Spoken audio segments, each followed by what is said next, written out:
I hear this a lot, and I feel like leaders have to have a strong emotional intelligence with their leadership approach. Yeah. So Yeah. how can leaders identify, what role emotional intelligence plays in their leadership role, and how can they improve it?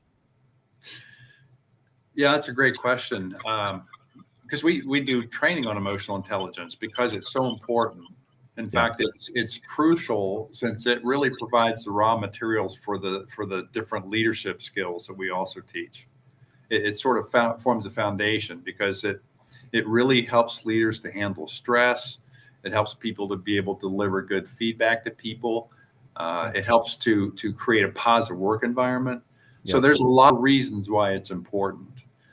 So really, I think to improve, leaders need to understand what makes up emotional intelligence. Right. And there's really four parts. There's four elements that a leader has to consider to look at what can that leader do to be able to be much more emotionally intelligent, if you will. The first part is self-awareness. And that's really just understanding how one's own emotions can impact others. Yeah. I'll give you an example of that. I had a colleague who once told me that whenever I have someone that disagrees with me, I tend to look down, shake my head, and sigh. And my response back when my colleague shared that was, "So how often do I do that?" He said, "All the time."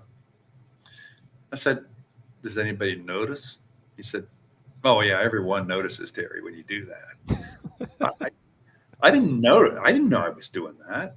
Hmm. But the impact it had on people was that they were hesitant to say anything that might disagree with me, which is entirely wrong. I mean, because I really want people to tell me if they have a different perspective. Yeah. So self-awareness, that first part, me knowing this is Yeah. what my emotions are and how that I show my emotions and the impact it has on others is very important. The second part is now that you know what your emotions are and the impact it might have, how do you manage them?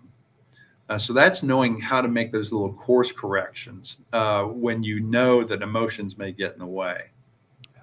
So for me, using that earlier example, now when I learn if someone else is disagreeing with me, I've learned that rather than doing that old behavior, looking down, shaking my head and all that, I know that what I really need to do is defer my judgment, if you will.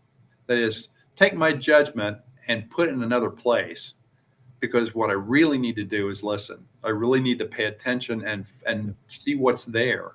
Yeah. Um, I had a boss that once told me that with anytime you hear someone that disagrees with you and offers you a whole different perspective, somewhere in that other perspective is a golden nugget. There's something there that if you dig hard enough, you might find a great idea. And so you shouldn't take other people's opinions, especially if they disagree with you, and start determining that's not going to work. It's not going to be helpful. You need to listen to what they really say because somewhere in there is something that could be very useful. So for me, that's how I manage that emotion. I know that I really listen to people when they disagree with me and try to figure out what's behind their opinion. So once you do learn how to manage your emotions and you know what they are, there's the third and fourth part, which is now recognizing what they call social awareness, which is other people's emotions and being able to read those other emotions, um, and just getting to establish when people have differences, they share their opinions with you, and creating the kind of environment where they can do that. That's very important. And then finally, it's relationship management. So after you know and you're managing your emotions and you understand others' emotions, it's finding commonalities. It's really building rapport and helping people to be able to work well together. So that's where good leaders can do all those things. Hmm. Yeah.